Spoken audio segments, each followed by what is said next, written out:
how's it going everybody? It's Sean here, and I'm here today to give you guys a review of the Cactus Plant Flea Market collaboration with Nike on the Air Flea 2 in this faded spruce colorway.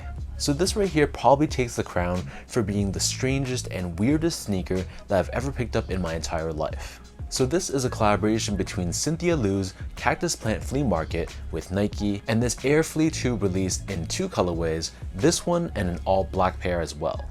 So both pairs released on Cactus Plant Flea Market's website on October 18th, and they retailed for a price of $220 US, which is roughly $310 Canadian.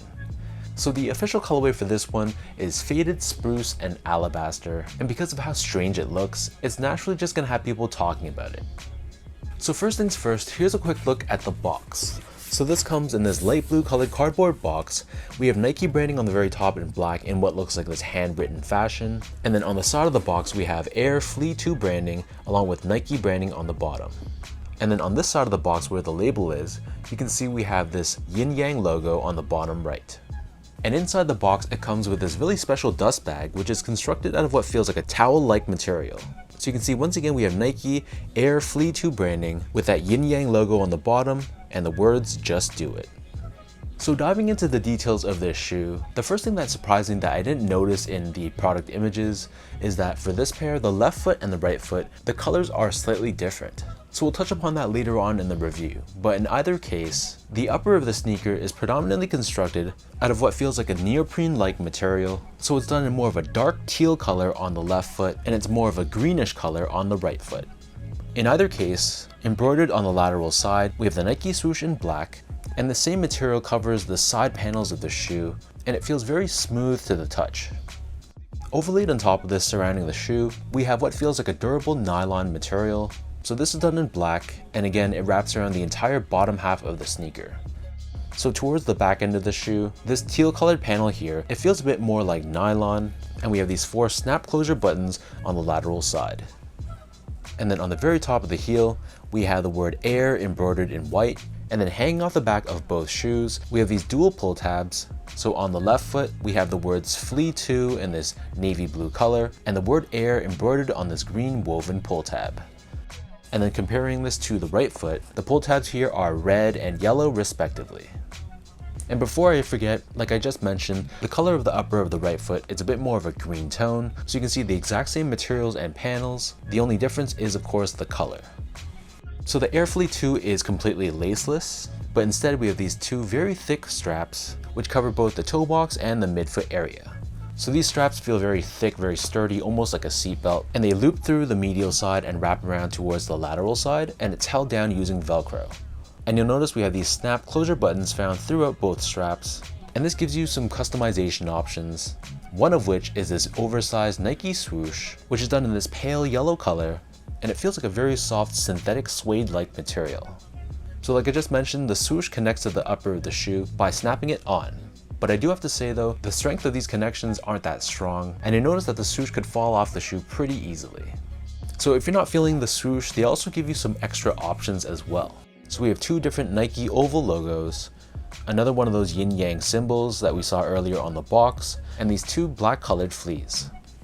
So moving the straps aside, you'll see that the tongue of the shoe, this is actually covered in this thick, very flexible and elastic band, which helps to contain your foot in place while still giving you some flexibility. The tongue of the shoe is done in this tonal finish, so it matches the color of the respective shoe, whether we're talking about the left foot or the right foot. Looping across the top of the tongue, we have this black colored woven strap with these reflective 3M hits running down the center. And then underneath this, on the tongue itself, we have this white tag with Just Do It branding, along with Flea 2 branding at the very top of the tongue. So the interior of the shoe is covered in this tonal colored mesh, but on the back Achilles area of the shoe, we have these 2 heel pillows, which helps to hug your foot in place and give you a bit more comfort and lockdown. And then taking a look at the insoles, so these come with their typical foam line insole, nothing special here, but on the top we have this graphic of what looks like a heat map, along with the letters L for the left foot and R for the right foot. And then if you take away the insole, you can kind of make out the silhouette of the Air unit that sits within the midsole of this shoe, but I'll touch upon that later on in the review. And then before I forget, hanging off the shoe, there's also this cardboard hang tag as well, with Nike and Cactus Plant Flea Market co-branding. So the upper of the shoe sits atop definitely the strangest part about this entire design. So it pretty much looks like you're wearing a very thick tire. So this midsole is like your traditional Nike waffle outsole, but it's completely exaggerated. So you can see we have this waffle style traction pattern that covers all sides of this midsole. And like I mentioned earlier, encased within this midsole but not visible to the eye, I'm assuming here, so don't quote me on this, but there definitely is an air unit underneath the heel. And I suspect there's also one underneath the forefoot. I don't know if it's just one giant airbag that's all connected, but I'm gonna need someone to cut up this shoe, take a look at the guts of the sneaker to really confirm or deny if what I'm saying is true. But either way, you'll see how this very thick black foam, it covers the top toe box of the sneaker, and it runs up towards the back heel of the shoe as well. And then in addition to the foam, we have these rubber plugs, which sits on the heel of both sides of the sneaker to help give you more stability and structure. So turning the shoe over to the bottom, this outsole is constructed out of a mix of rubber and black foam. So running from heel to toe, we have this waffle style traction pattern. And like I just mentioned, we have these rubber plugs. So on the left foot, it's done in red and yellow, whereas on the right foot, it's done in gray and brown. And this helps to stabilize your foot when you're wearing these, which I guess makes sense considering how chunky this midsole is. It's probably not going to be a great thing if you roll your ankles wearing these. So on the traction pattern itself, we have this graphic of a foot. And fun fact, this actually glows in the dark, which is one of those nice sort of hidden Easter eggs, which I thought was really, really dope. So that breaks down the look and the construction of this pair. And this is the million or trillion-dollar question that's been setting the sneaker community on fire.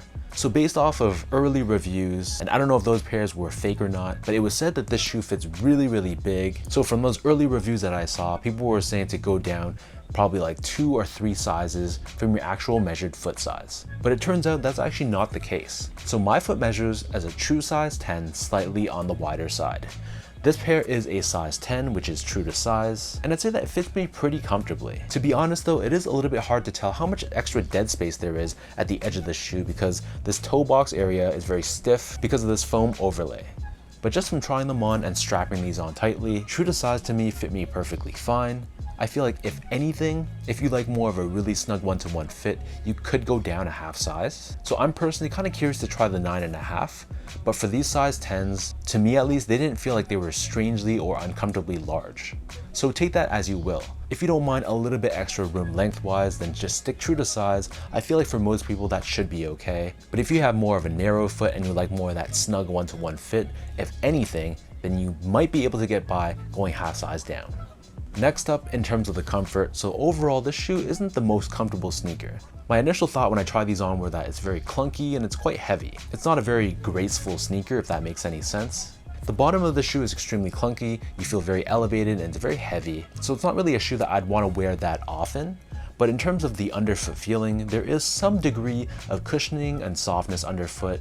This shoe is called the Air Flea 2, meaning there is some sort of air technology within the midsole.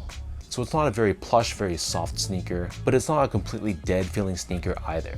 You feel a lot of responsiveness, and just because of the shape and the curvature of this midsole, it kind of feels like you're always in motion and it gives you more of that dynamic feel.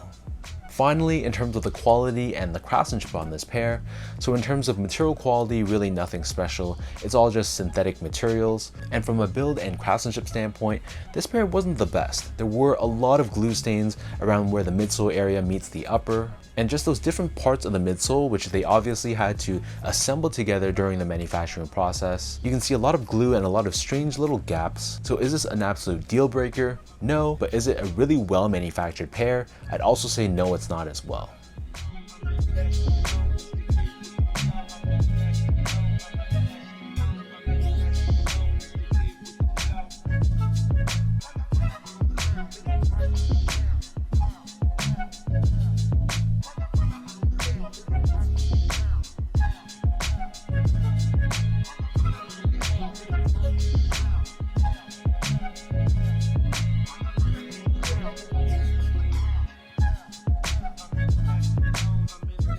I mentioned this in my Instagram post. I don't know if this is just a really creative sneaker. I don't know if this is just meant to be a social experiment to see how far consumerism can go, or is this simply just art?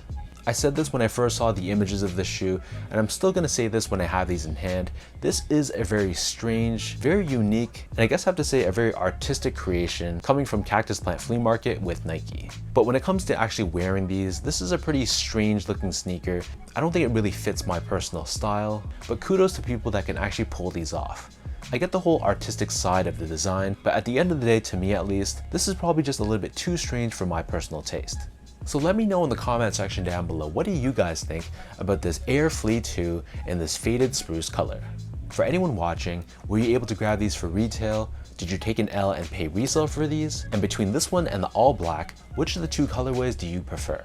As always, if you guys enjoyed this video, be sure to like, comment, and subscribe to my channel if you haven't yet. You can follow me on Instagram at esco8, follow my Twitter or X account at sean.go spelt out, and visit my website at seango.ca. So thanks so much for watching. Hopefully you guys enjoyed this review, and hopefully I was able to help you guys with the sizing for this shoe. So thank you again, and I'll catch you guys all in my next review.